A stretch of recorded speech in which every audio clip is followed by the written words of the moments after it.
Alrighty, folks, this is just me filming my dress rehearsal for my show in Taos on April 4th. So here we go. Thank you, everybody, for welcoming me to SOMOS, the Society of the Muse of the Southwest, here in Taos. I'm delighted to be here and to be sharing my book with you, The Art of Escape. The Art of Escape was actually written back in 2015 when I was living in Florida. And 2015 was a very difficult year for me. I was separated from my children. I was hospitalized 5 times, and poetry was an escape for me. And as I was writing this collection of poetry, the themes that started to emerge were themes of escape from the prisons and traps that we set for ourselves in our minds and spirits. And as I developed the collection, I admire the poet William Blake a lot and how his books were collections not only of poetry but of visual art. And I wanted to develop a similar concept. So for the cover, I had picked a vintage Houdini poster. That's what the cover actually is a vintage Houdini poster with the text graphic changed. And so I worked with an illustrator named Taran Novati to develop these illustrations of escape artists and daredevils doing death-defying stunts. So they're really beautiful illustrations, and I'm really excited about them. And I think you'll love them. They're just very sexy. So now I'm going to perform the title poem from The Art of Escape, The Art of Escape. Cages can be very complex or very simple. The trick is not the lock. It is the integrity of the emptiness. A womb can be a cage or a skull. A mansion can be a cage or an ocean. Apprehension, the pressure of a void that is too great, creates a vacuum, swirling whirlwinds where there should be peace, quiet. There is noise, constant noise. A frenetic tiger paces his rounds. He growls. Walls moan and threaten to implode. Thoughts gallop and careen. Devils mutter. Angels argue. Finally, the sound is one high frequency tolling. The lights brighten until the only color is white. Deaf and blind, a spirit cannot fly. Overwhelmed, locked in, a body is a cage, a mind is a cage. What is the way out? Where is the key to release the energy of deep passions, brave energies, and true love? The key that will transform matter into soul. Thank you. Thank you very much. And now I'm going to read a poem called Angel. Here I come in the wild plasmatic afterbirth of Earth's spasm, seeking that sensation I feel at the edge, icy wind as I'm falling. 9.8 meter per second squared isn't fast enough for me or you at the cliffs. Let's accelerate beyond the bonds of our worldly mothers and fathers, become angels in the star harbors, kiss God's giant feet and carry his messages, cut down evildoers with invisible swords and bring desperate prisoners rainbows through their bars. We'll shield the innocent and rescue the lost. Then one day we'll rain fire on Mother Earth. You and I will raid each blazing star into her molten heart to embrace and cleanse her of humanity's infestation. You and I will be scarred angels who take frightened children under our black wings and carry them to heaven. This next poem is called Universal Laws. I never met a loyal person, but I know if you drop a dime off the Empire State Building, it always falls down. I've watched flesh disintegrate like paper, but I know it's not gone. It's only changed form to smoke in the air, a wave of heat. Neurons flip to stick in memory. I've never told the whole truth. but I know if it rains long enough, we all drown. I've tested all kinds of books, stories, religions, and philosophies and what they profess. The laws of science and math are the only things that have turned out to be constant and true. So I trust that time will march forward for me and you. One day our species will be extinct. All these words we speak and think will have long since returned to the swirling energy pool. Even so, I love you. Okay, next poem. This poem deals with the nature of reality. Quite a few of my poems deal with the nature of reality. It's a topic that fascinates me,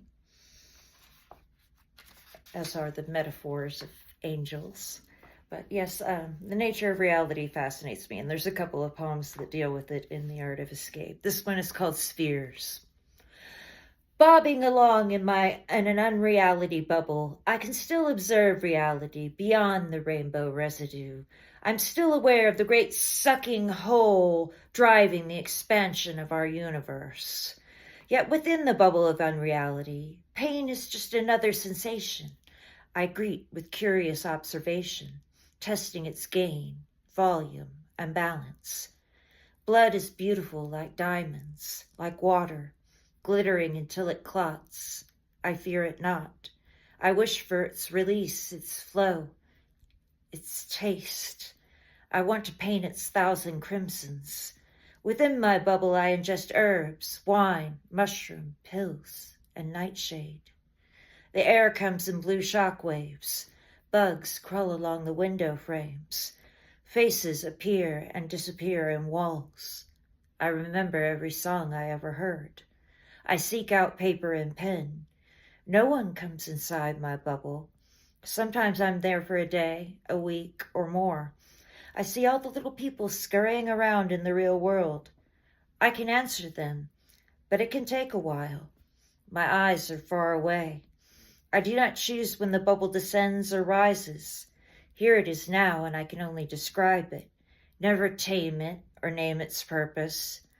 Perhaps I just wanted you to know where I go when I look away and don't join the conversation. Perhaps you have a place like this too. Or am I the only person trapped inside these spheres of the unreal?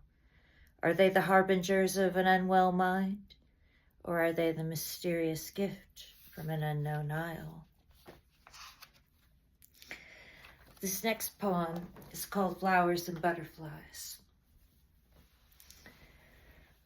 Around 9 years old, I became aware that I possessed certain attributes.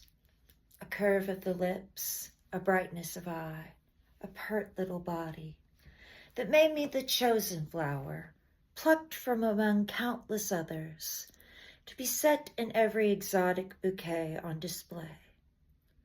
But it's all a lie. I'm still a simple flower, and I don't know why all my love turns to hate. Why I cannot bear being stared at, my fragrance inhaled. I just want to be a thorn or a nettle or a cactus or a grand old haunted tree full of raven secrets and long-gone tongues of lightning. It must be that I am too full of life to disguise myself. My honey brings bees. My urn of nectar drowns the lesser insects, and a cloud of gold dusts the victorious. Either that, or I am a Venus flytrap, hungry for meat, an illusion, alluring only for deceit. But I worry that no one has ever seen the real me, and that no one ever will, because what matters most is that I am pretty, not what I ever said or wrote. A butterfly is no better than a moth, but a moth earns no poetry, no delicate tattoos on ladies' ankles, no admiration or envy. This garden is full of fools. I am not pretty. My flower breathes a song to the pool where the butterflies drown.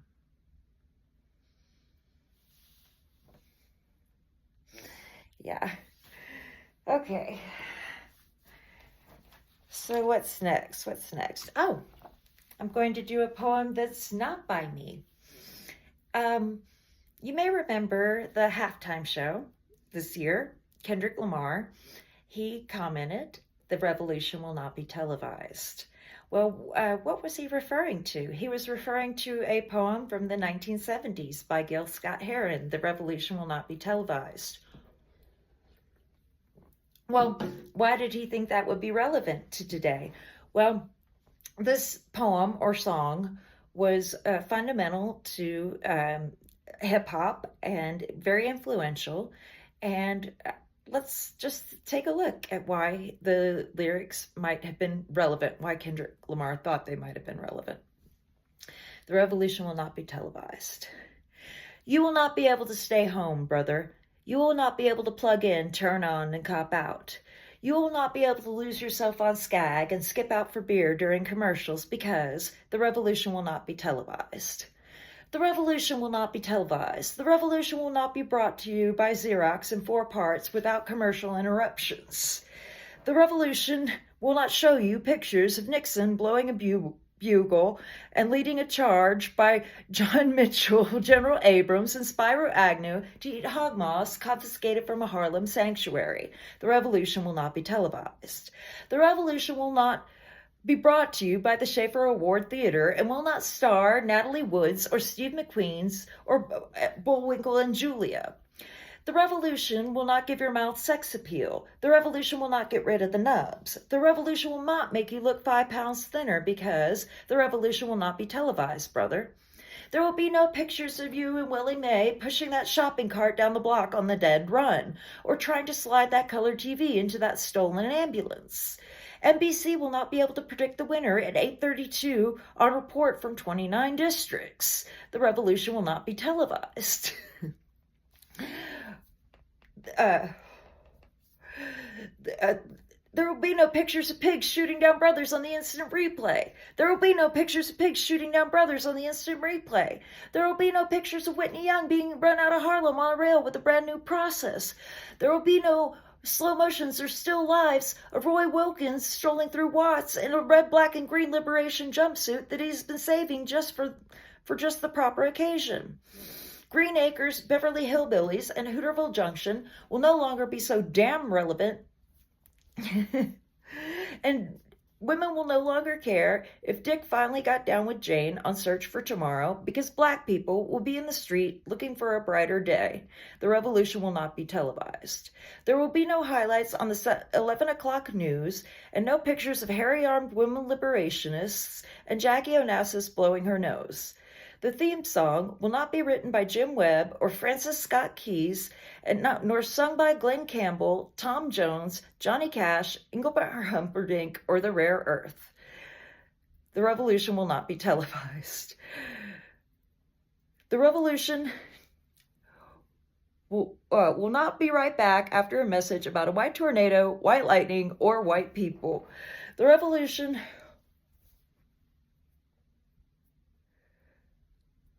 You will not have to worry, you will not have to worry about a dove in your bedroom, tiger in your tank, or the giant in your toilet bowl. The revolution will not go better with Coke. The revolution will not fight germs that may cause bad breath. The revolution will put you in the driver's seat. The revolution will not be televised, will not be televised, will not be televised, will not be televised. The revolution will be no rerun, brothers. The revolution will be live. All right, so back to my stuff. This is another one that deals with the nature of reality.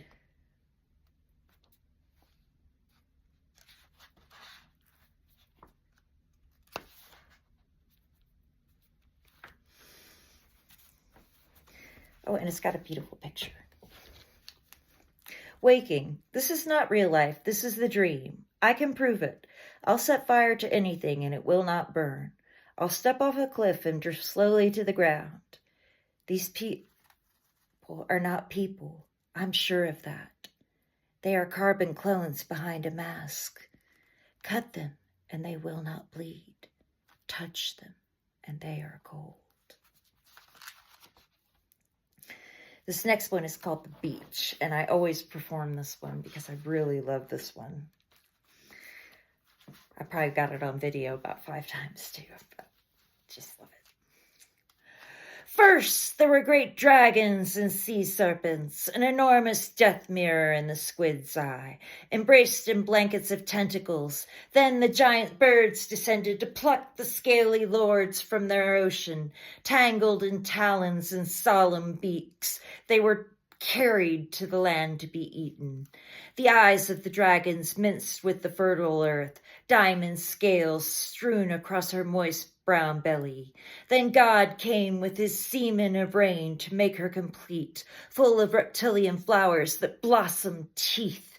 These flowers smiled at me, begging, pluck me, quaff me deep. You cannot hear the souls crushed beneath us as you rape me to pieces. I am pregnant with 1,000 stories. I wander the earth drunk with bastard mysteries. Every time I open my mouth to speak, they rush forth, motley armies of snakes, flowers, beasts, unraveling, determined to avenge their stolen mother, streak the slime of time on every shining leaf. Every shore of washed-up secrets is strewn with detritus of the orgy, the cannibalistic ritual, the consummation. Okay. Now I'm going to read a poem called Organ Donor.